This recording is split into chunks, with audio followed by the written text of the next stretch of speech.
Trade wars are often presented as conflicts between countries. They are not. They are primarily conflicts between bankers and owners of financial assets versus ordinary households. Given the new government administration in the US as of 2025, the following analysis will have a focus on the US. Nonetheless, the underlying reasons for trade wars are similar across economies. The research completed by Matthew Klein and Michael Pettis illustrates that trade wars emerge in part because of raising inequality within countries, which heighten trade conflicts. The gap in income inequality happens because there is a large transfer of wealth to the rich and the companies they control at the expense of ordinary households.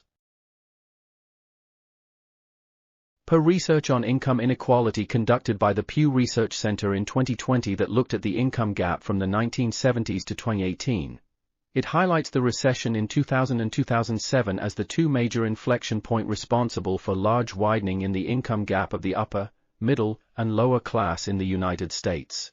Median household income returned to the 2000 volume in 2015 after a 15-year stagnation. As previously alluded, income inequality creates large dissatisfaction among the general population. As a result, this dissatisfaction can be used as a reason for trade wars where competing nations are blamed for the lack of economic prosperity. At the root, economic policies adopted which benefit the upper income bracket at the expense of the general population have a lot of responsibility for the lack of economic prosperity of the lower income brackets. The increase in income inequality in the United States is attributed to several factors including technological changes, globalization, decline of unions and the erosion of the minimum wage.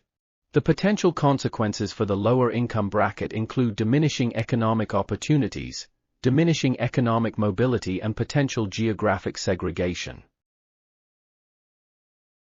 Overall, upper-income households have been the highest beneficiary of income growth, which has widened income inequality.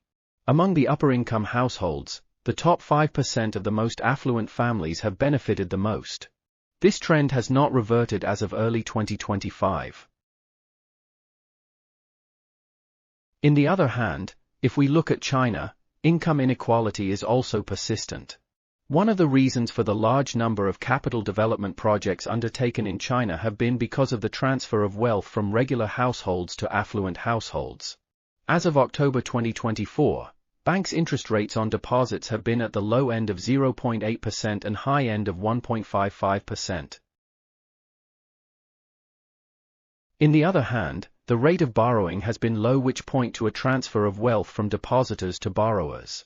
It is for this reason that the country has engaged in large-scale capital development projects, even when these developments have provided low returns and have not increased spending in the Chinese economy. In other words, the general public have been deprived of spending power to finance these developments. With that exposition established, let's move on to explain how trade wars work. Historically, countries impose imports restrictions and tariffs. These tests of power are generally how trade wars are fought. As where things stand as of early 2025 between the United States, China, and other countries is on tariffs on imported goods. There is a misconception that exporters pay for tariffs imposed on imports. Let's imagine that the United States sets 10% tariffs on all imported good. Now, if domestic company A buys $1,000 of goods from foreign company X, domestic company A will pay $1,000 to foreign company X for the goods.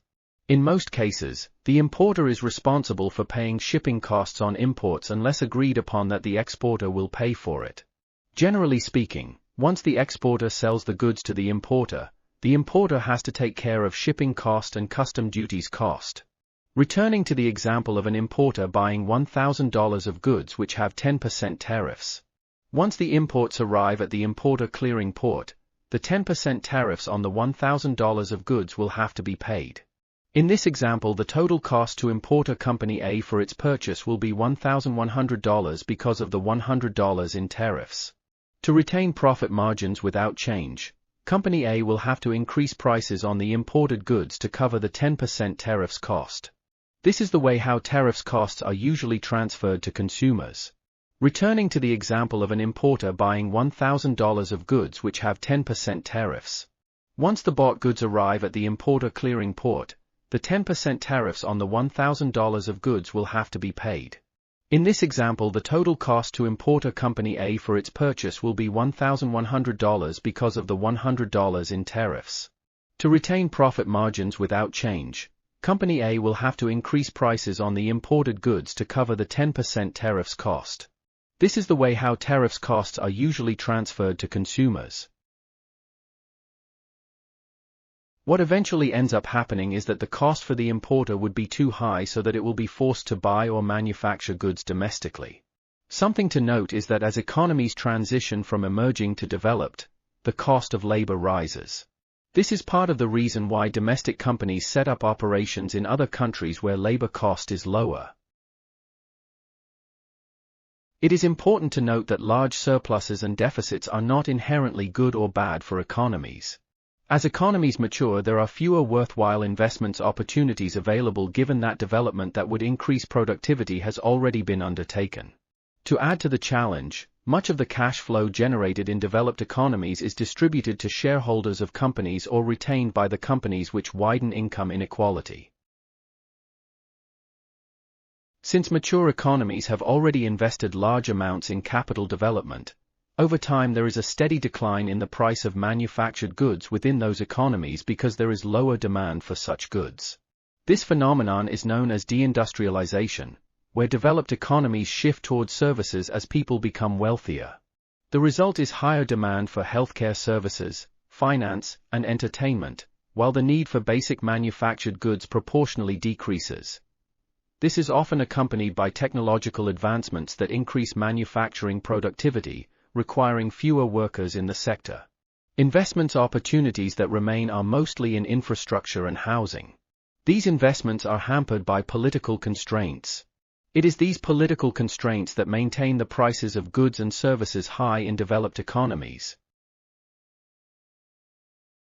Potential consequences of income inequality include the support of political populisms, whether of the right or left. Rising levels of inequality can deteriorate the trust in mainstream politics because voters experience the unequal distribution of income as a result of the current political party. Additionally, questions of the integrity of the political elites rise because they are blamed for the economic hardships. As voters feel marginalized, populist rhetoric blaming elites gains traction, which leads to higher support for populists. The unequal distribution of income makes it attractive for low-income voters to identify with the nation-state rather than the working class. This can lead to support for authoritarian populist parties.